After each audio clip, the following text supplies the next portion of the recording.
Добар ден! Иако во Охридско-Струшкиот регион има идеални услови за одгледување на крушата, сепак голем број од земјоделците стравуваат за подигнување на насади од овој вид. Тоа се должи на појавата на големиот број на болести и штетници кои ја зафаќаат крушата. Во ова издание на емисијата Агрорегион ќе зборуваме токму за неа, за крушата.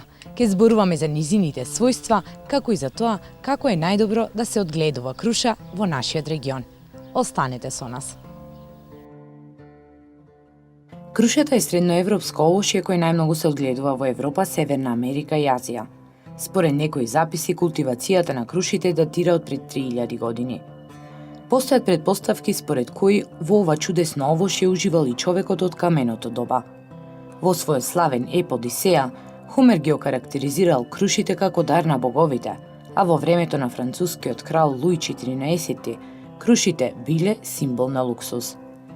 Латинското име на крушата е Purus communis, а заедно со јаболкото и туњата се вбројуваат во фамилијата ружи. Најпознати производители на круши се Италија, САД и Кина. Според податоците, светското производство на круши изнесува околу 17 милиони тони. Кина е држава со најголемо производство на круши со над 1 милион тони годишно. Тренд на зголемување на производство се забележува во сите поголеми производители. Значителен пораст на површините и производите на круши се забележува во Западна и Јужна Европа. Многу битно и интересно е да се истакне дека овој пораст е поради појавата на бактериската пламеница на крушата, која во овие региони успешно се контролира. Голем пораст на производството на круши се забележува во Јужната хемисфера. Индексот на порастот на производството во Аргентина и Чиле изнесува над 2,8%, каде преовладува концептот на органско производство. Во нашата држава во 1975 година имало вкупно 800.000 стебла. Во 1988 година бројот бил зголемен за 1.488.000 стебла. Во 1980 година имало 433 хектари плантажни насади, а во 1990 година се достигнал максимумот од 660 хектари. Со стапувањето на род на плантажните насади, производството се зголеми од 16 до 22.000 тони. По 1990 година бројот на стебла, насади со круши и производство нагло се намалило. На пазари круши речиси немало, многу мал број на продавачи нуделе круши.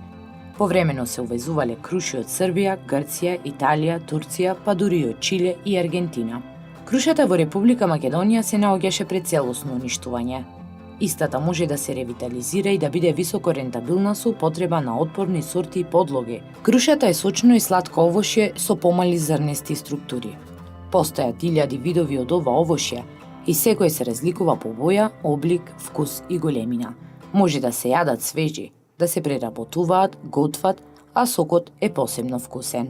Веројатно најстаро се уште родно дрво на круша во Македонија е од сортата Боздонка и се наоѓа во Ресен во дворот на една семејна куќа во близина на Домот на културата. Се претпоставува дека дрвото било засадено во времето на Нијази Бек пред околу 150 години. Крушата е висока над 10 метри и таа е една од ретките круши во Ресен што не ја уништува болеста ервинија. Крушата спаѓа во родот Пайрес. Во овој род се детерминирани 15 видови кои се предци на 6000 културни сорти круши. Меѓу овие видови како родоначалници на голем број сорти позначајни се дивата шумска круша, горницата, снежна круша, маслинолисна круша, песочна пустинска круша, брезолисна круша, усуриска и сириска круша. За крушата може да се употребуваат генеративни и вегетативни подлоги. Во нашите краишта од големо значење се генеративните подлоги, дивата шумска круша, горницата и семеници од диплоидни културни сорти на круши. Дивата шумска круша или обична дива круша е распространета скоро во цела Европа, Мала Азија и Северна Африка. Во Македонија се среќава насекаде до 1500 метри надморска височина. Дивата круша најдобро вирее на повлажни почви. Најразноврсни и најдолговечни диви круши се среќаваат на алувијални почви покрај реки, долови или во увалите помеѓу ридовите. На такви локалитети се среќаваат джиновски диви круши со обем на стеблото преку 3,5 метри и висина преку 20 метри, стари и по неколку векови. Од овде може да заклучиме дека дивата круша како подлога треба да се користи на терени обезбедени со вода за наводнување. Истата се смета како бујна подлога за крушата. Семеници од диплоидни културни сорти круши се во широка употреба во некои земји. Особено се истакнале вилјамовката, гелертовата масловка и кајкушката. Тие даваат повоедначени семеници, кои побрзо се развиваат и имаат поразгранет корен. Горницата спаѓа во медитеранска географско-еколошка подгрупа на круши. Горницата е изразито ксерофитно и термофитно растение, кое расте по најсуровите и најсиромашните каменливи и скелетни терени, а често и во пукнатините на Карпите. Во Македонија е често застапена во средниот и источниот дел, во Мариово, на Галичник, Жеден и на други места. Во Македонија исклучиво се користи само за калемење. Има одличен афинитет со сите сорти на круши. Можат да ја третираат како средно бујна подлога за круша. Од вегетативни подлоги најмногу ги има пуријам, која е нова подлога за круши добиена во Франција како семенец со слободно опрашување од сортата од Хом. Има добар афинитет со сите сорти круши. Првите години расте побојно. Погодна е бидејќи порано прородува и порано станува во полно плодоносие. Лесно се размножува вегетативно. Погодно е и за карбонатни почви, бидејќи не страда од хлороза. Ова е одлична подлога за подигнување густи насади од круши. Најдобри подлоги од овај тип создадени се во Орегон, Соединетите Американски држави. Со вкрстување на најотпорните сорти на бактериска пламеница и Old Home и Farmingdale, добиена е серија на отпорни подлоги обележани како OHXF со различна бујност, родност и други позитивни својства. Дуњите се водечки вегетативни подлоги на густи, интензивни насади од круши во Европа и други земји.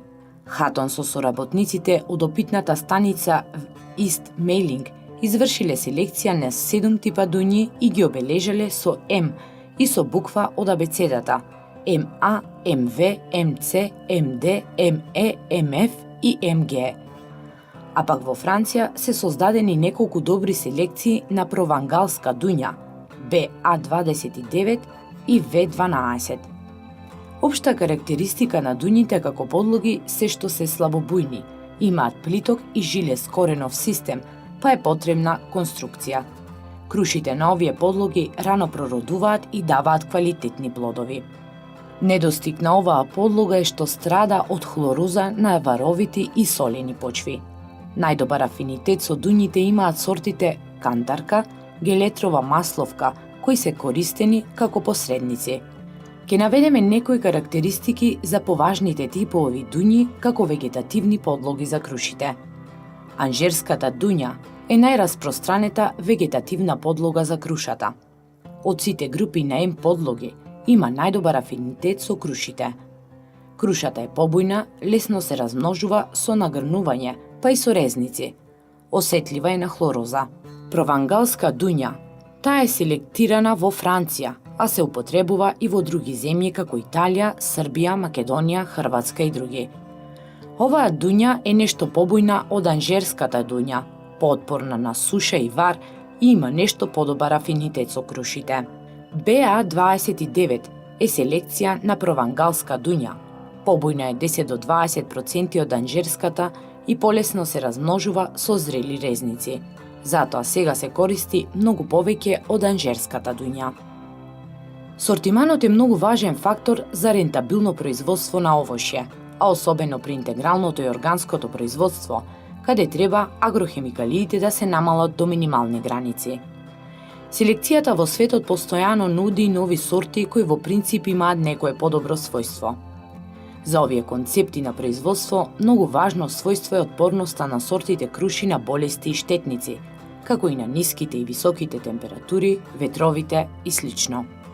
Многу важно својство е родноста, која кај некои сорти е нередовна и ниска. Како едни од најзастапените сорти се сметаат Бутира, италијанска сорта на круша настаната со хибридизација на кошија и вилјамовка сорта. Созрева во втората половина на јули. Стеблото е бујно и треба да се калеми на дуња. Основната боја на покожицата е зеленкасто-жолта, а дополнително интензивно црвена од сончевата страна. Месото е беличесто, цврсто, топиво, сладко накиселено со пријатен освежителен вкус. Плодовите се средно крупни до крупни, со крушкаст облик и со многу убав привлечен изглед. Санта Марија, сорта на круша која потекнува од Италија, настаната со вкрстување на вилјамовка и кошја. Созрева во средината на август, неколку дена пред вилјамовката. Стеблото е бујно, со кревки гранки, рано прородува и многу раѓа. Одлична за калемење на диви овошки. Плодот е средно крупен со одличен изглед. Месото е бело, средно зрнесто, сочно, сладко, киселикасто, но вкусот е многу добар. Многу е осетлива на ервинија. Караманка, најраспространета стара сорта на круша, многу бујна и витална. Отпорна на суша, ервинија и ветрови, а тоа се должи на многуте еластични гранки. Поради раното цветање многу е осетлива на доцни пролетни мразови. Плодовите се многу сладки, ароматични, одлични за јадење, сушење и за ракија. Одлична сорта за калемење на самоникнати диви овошки. Оваа сорта може да ја видите многу често во шишиња со ракија, поради што му дава специфичен вкус на ракијата и изгледа многу декоративно. Вилјамовка се карактеризира како кралица на крушите. Потекнува од Англија, пронајдена како случајно семе. Таа е најраширена светска сорта, водечка во сите овоштарски земји. Созрева при крајот на август, но треба да се бере 2 недели пред да пожолти. Плодовите се крупни и доста уедначени. Плодот е неправилно издолжен и по површина нерамен. Покожицата е тенка, нежна, сјајна со зеленкаста боја, со слабо руменило од сончевата страна. Понекогаш целата покожица е испрскана со густи и ситни кафеави флеки, кои плодот го прават многу убав на изглед. Месото е желтиникаво, нежно, сочно, топиво и многу фино со сладко накиселен освежителен вкус и извонредна арома. Квалитетот му е одличен и се смета за најквалитетен не само во крушите, туку воопшто помеѓу сите видови овошје. Најквалитетна светска сорта за универзална употреба, за свежи конзумации, преработка во компоти, сокови, сушење и ракија. Осетлива е на ервинија и на псила. Конферанс, стара англиска сорта на круша создадена од семенец. Созрева во втората половина од септември. Плодот е средно крупен и издолжено крушковиден, а кон дршката изразито се стеснува. Лушпата е мазна, светло-зелена, а со созревањето станува жолтиникава и се испрскува со ситни пегасти точки. Месото е белозникаво, многу ароматично и вкусно. Во ладилник се чува доста добро и доста долг период. Овошката е слабо бујна, рано прородува и изобилно раѓа. Водечка сорта во Западна Европа и е осетлива на топлотен удар. Поради оваа карактеристика, одлична е за поладни реони. Абате фетел, француска стара сорта на круша, зрее при крајот на септември. Плодовите се многу крупни, издолжени, атрактивни со сламено жолта боја. Постигаат висока цена на пазарите. Месото е со среден квалитет, а овошката е слабо бујна, среднородна и се препорачува во региони со потопла клима. Harrow Sweet. Тоа е нова канадска сорта на круша, најотпорна на ервинија, псила, мразеви и ветрови. Бујноста е средна и треба да се калеми на дива круша. Раѓа редовно и изобилно. Плодовите се под средна големина со златно-жолта нијанса, малку обоени со извонреден изглед и вкус. Пакамс Триумф, австралиска сорта на круша која се одгледува во цел свет. Созрева при крајот на септември. Плодовите се крупни, со јака долга дршка, отпорни на ветар. Плодовите се жолти со одлична сочност и вкус. Умерено и редовно раѓа. Во обични услови се чува до крајот на ноември. Во поладните реони трае подолго и е осетлива на ервинија. Уште со подигнувањето на новиот насад од круша треба да се знаат најважните болести и штетници, степенот на прифатливиот ризик и економичноста на користењето на насадите. За таа цел неопходно е добро познавање на условите за развој на болестите и штетниците, нивното следење и прогнозирање, познавање на методите и средствата за нивно успешно сузбивање. Постојат повеќе штетници што ја напаѓаат крушата, но економски најзначаен штетник е обичната крушова болва. Се јавува кај поединечни стебла, но со силен интензитет се јавува во густите и млади насади. Како резултат на честата хемиска заштита, која што некогаш е претерана, а некогаш и погрешна, крушковата болва се размножува и доведува до уништување на цели насади. Биолошкиот развој на крушковата болва презимува во пукнатините на кората или во заштитените ливчиња на лисните и цветните пупки на крушата. Имагата на зимските форми се долги 3 до 3,5 мм, додека летните форми се од 2,6 до 3,2 мм. Бојата на летните имага е светло-жолта, а на зимските е потемна. Имагата се активираат при покачување на температурата над 8 целзиусови степени и во текот на февруари можат да се најдат јајца. Масовната појава е во текот на март и април, кога се активираат презимените имага и почнуваат со положување јајца. Обична крушова болва во наши услови има 5 генерации годишно. Штетите ги причинуваат и ларвите и имагата. Со својот устен апарат за бодење и шмукање, тие ги консумираат соковите од листовите, младите ластари и плодовите. На вака нападнатите круши се населува габата чадливка, листовите опаѓаат и во летните месеци дрвјата остануваат обезлистени, а плодовите ја губат својата вредност. Штетите се најизразени во лето, при високи температури кои го зголемуваат лачењето на медната роса. За успешно сузбивање на овој штетник, најзначајно е негово навремено откривање. Најуспешна заштита се постигнува со комбинација на органофосфорни инсектициди со минерални масла или само со минерални масла. Третирањето треба да се изврши пред болвите да положат јајца. Третирањата треба да бидат насочени кон младите ларви кои се најосетливи, бидејќи имаат најтенка кутикула.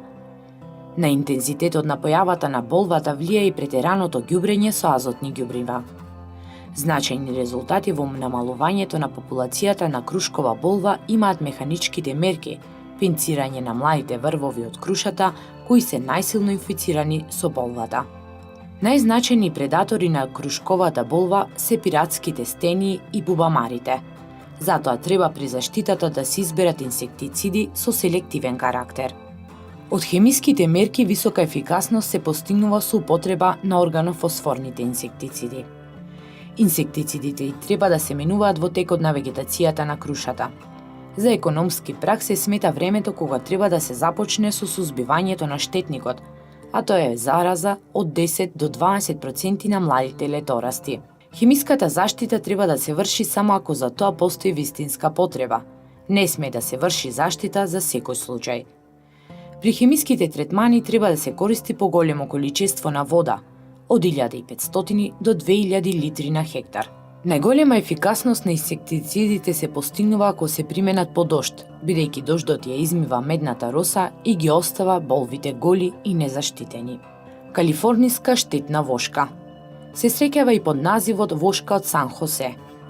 Полифаген инсект, јаде скоро се и напаѓа скоро 150 растителни видови, особено јаболката, крушите, сливите, праските и црешите.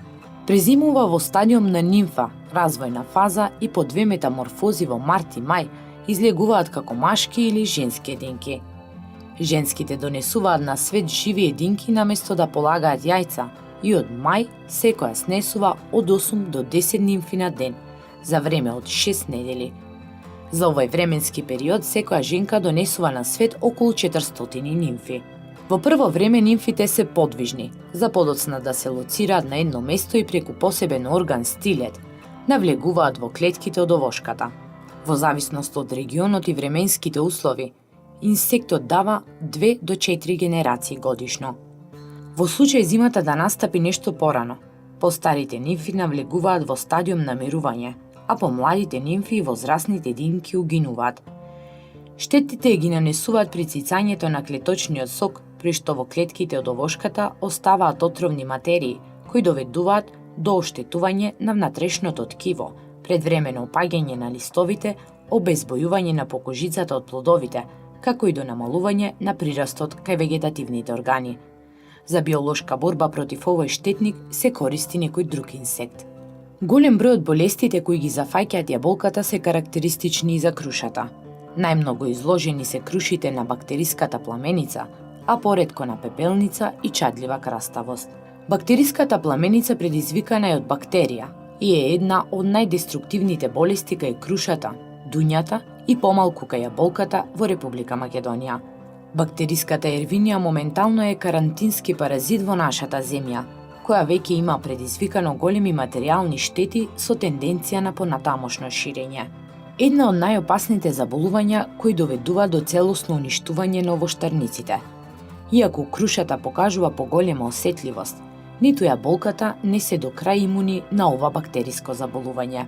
Болеста првите симптоми ги појавува за време на цветањето кога цутовите и младите гранчиња одеднаш потемнуваат и добиваат изглед како да се запалени. Болеста напредува од врвот кон основата на гранчето, а подоцна навлегува во останатите делови од овошката. Карактеристичен знак за ова заболување е што листовите остануваат по гранчиња. Оштетувањата се појавуваат и во внатрешното ткиво под кората, од каде се појавува исцедок богат со бактериски материјал. Оштетувањата обично имаат црвеникава боја. Бактеријата презимува во оштетените ткива од кората, а исцедокот е главен материјал од кој рано напролет се шири заразата. Во растенијето навлегува преку цветовите, раните по овошките од кроењето или повредите. Болеста се шири брзо и непречено по кората од овошката, движејќи се кон основата на стеблото и предизвикува угинување на овошката во рок од неколку месеци. Главен начин за распространување на болеста се дождот, вошките и ракување со веќе заразен материјал. Оптималната температура за развој е од 18 степени Целзиусови, а зголемени зарази се случуваат при температури од 21 до 30 степени Целзиусов, при сончеви денови кога вошките имаат голема активност. Влажното време проследено со ветар особено е погодно за брзо пренесување на бактерискиот исцедок, кој врши понатамошни зарази. Доколку болеста се појави во региони каде што до тој момент не е забележана, известете ги локалните инспекцијски органи и чекајте понатамошни упатства. Сортите кои се поосетливи кон ова заболување треба да бидат подложни на почести контроли. Доколку започнувате со подигнување на нов насад, извршете консултација со стручно лице кој ќе ви даде препорака за поотпорни сорти кон бактериската пламеница. Една круша или 170 грама содржа 3,98 грама влакна, 6,64 мг витамин С, 0,19 мг бакар, 7,47 мг витамин К и има само 97,94 калории. Крушите се идеален избор за лицата кои се изложени на стрес, динамичен и брз живот, исцрпеност и губиток на резервите на енергија. Крушите се познати по тоа што од нив се прави квалитетна ракија, но тие се користат и за правење на компоти и мармалад. Сепак најдобре да се јадат свежи, тогаш тие најдобро го тонизираат организмот. Тие се природен и брз извор на енергија, содржат значителни количини на моносафариди, фруктоза и гликоза, како и левулоза. Крушата содржи и витамини од групата Б, кои му помагаат на организмот полесно да се справи со стресот. Го храна нервниот систем и учествуваат во процесот на добивање енергија од јагленохидратите. Содржат големи количини на калциум и железо и се добар извор на витаминот С и на бакар. Затоа крушите се и природни заштитници против многу заболувања, вклучувајќи ги и малигните болести. Свежата круша е извонреден извор на растителни влакна, кои се битен елемент за здрава исхрана и помагаат во одржувањето на нивото на шеќерот и холестеролот во крвта и овозможуваат нормална функција на цревата и нивното редовно празнење. Исхраната богата со растителни влакна помага во превенција на ракот на дебелото црево. Токму поради оваа содржина на растителни влакна, крушите се важен дел од секојдневната исхрана. Се надевам дека успеав да го задржам вашето внимание. Ви посакувам пријатно неделно попладне со програмата на О2 телевизија.